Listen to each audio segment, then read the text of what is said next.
ಶಿವಮೊಗ್ಗದಲ್ಲಿ ಇಂದು ಕಾಶ್ಮೀರದ ಪಹಲ್ಗಾಮ್ನಲ್ಲಿ ನಡೆದ ಉಗ್ರರ ದಾಳಿಯಲ್ಲಿ ಶಿವಮೊಗ್ಗ ಮೂಲದ ಮೃತ ಮಂಜುನಾಥ್ ಪಾರ್ಥಿವ ಶರೀರಕ್ಕೆ ಪುಷ್ಪಾರ್ಚನೆ ಮೂಲಕ ಗೌರವ ಸಲ್ಲಿಸಿ ಬೀಳ್ಕೊಡಲಾಯಿತು.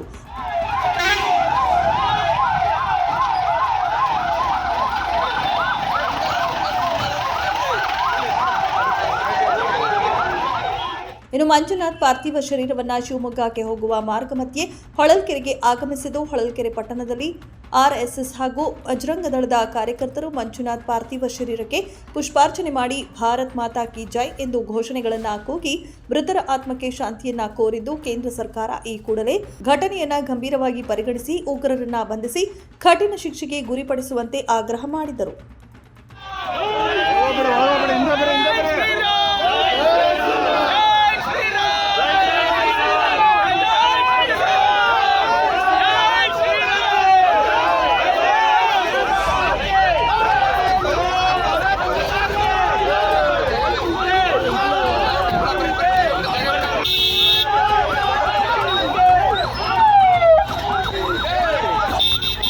ನಾಗರಾಜ್, ಹೊಳಲ್ಕೆರೆ.